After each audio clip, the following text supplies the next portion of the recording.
How are we doing, YouTube? A little video today on the Honda Rebel 500. My CB 500F is in Honda today, having some heated grips fitted and a couple of other little things. So I knew there were going to be a couple of hours.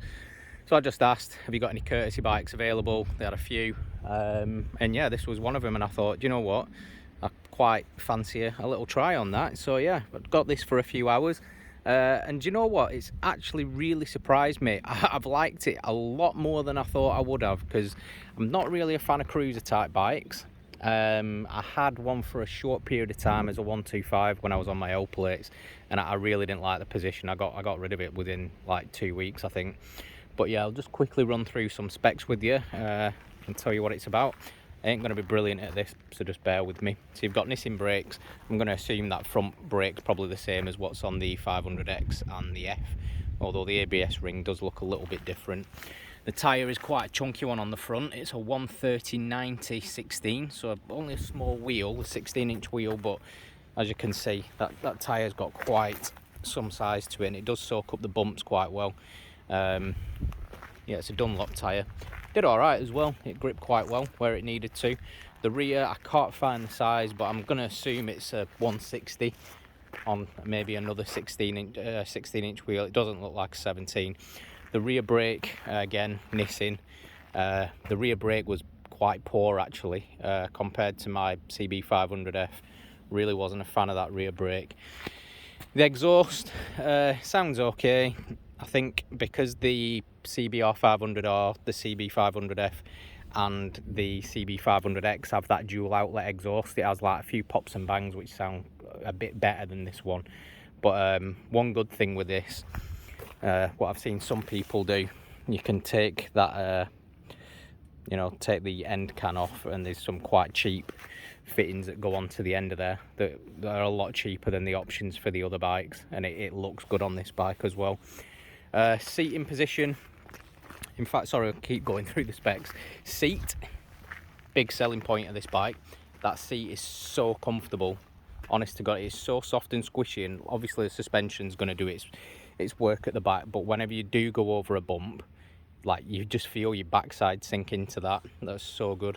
The rear seat, if I was a pillion, I wouldn't want to be on there for any great length of time, unless I had a really small bum, because that seat is quite small.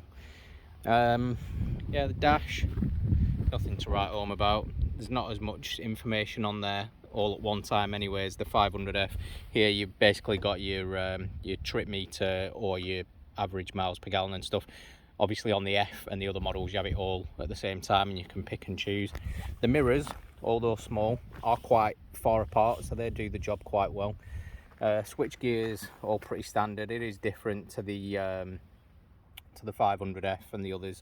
Like this, you've just got this push to pass here rather than the trigger one at the back, but it does its job. LEDs front and rear. I think that looks a lot better than the first one. The first one just had I think it was like a bulb type round headlight, and they've just basically made it look a little bit more modern there. I'm not sure whether that radiator guard comes as standard on this year's model, but it does look better than just having a bare radiator there, and obviously it keeps it protected as well. Front suspension, I'd say, is soft, but not too soft. The seating position is actually quite comfortable, and not as much like a cruiser as you would think. Like, your feet aren't that far forward and your hands aren't that high up. It does very much feel like being really low down on a naked bike. It is comfortable, I'll give it that. The only thing I would say is, and it's probably just the thing with this style of bike, you really don't have to lean very far for the pegs to scrape. And there's something about those pegs that feel different to mine on the 500F. On the 500F, you feel them scrape, but they feel like they're gliding along. With this, it feels like they're like like catching. It's a little bit unnerving. Obviously, they do move, so you won't flip the bike. But yeah, I don't know. But I think, again, if they raise the pegs up any higher, for taller people, it'd be quite uncomfortable. I'm short, so it doesn't really bother me, because it's quite a neutral position. But yeah, that's another thing as well. I wouldn't want this bike if I had long legs or I was any taller than maybe 5'10", 5'11". It is a small bike, So it's ideal for someone with short legs like myself, or maybe lady riders that want something where they can get the feet planted. You know, I'm not saying all women do, but it is a common thing that women do prefer to have their feet planted, and you know, a lot of women are shorter as well. So yeah, it is an ideal beginner bike for anyone that lacks confidence and wants the feet planted on the floor. It is definitely a small bike. Power wise, so specs wise, it's supposed to be the same as the 500X, the CBR 500R and the CB 500F. However, I've had the X and the F, and I'd say that they are different in the way they may be geared or something. But with the X, it's just comfortable all over. It seems to just have linear power all the way through. With the F, it's kind of like lower, mid, and it's got a little bit of top. Whereas this, it feels like the power's all in the mid. It's like, it doesn't really pull off very quickly, and it does run out of steam quick, but if you keep it in its torque curve and just change up through the gears, it does pull, and it does go. But yeah, I'd just say it is what it is. I think this is very much aimed for it to be a town bike, or something you would just go around B roads with and stuff like that. But I think it is a brilliant bike. I genuinely like it a lot more than I thought I would. I thought this was just going to be something to waste a couple of hours with, but like I said, I liked it, so I've chosen to do a review. But yeah, would I have one? Couple of things that would put me off having one. The petrol tank's quite small, so you're not going to get the mileage you get out of the other three in the 500 range. I mean, my bike, I've had over 300 miles out of a tank on the X and the F, and like, don't get me wrong, like, I had to try. I'll just turn this off. I did have to try to get that. Like, you couldn't just go out and get 300 miles on the tank, you know, wringing its neck or anything. But with this, I'm not sure. I had a friend that had one, and I think he said he used to average about 140, 150 miles a tank, and that'd annoy me.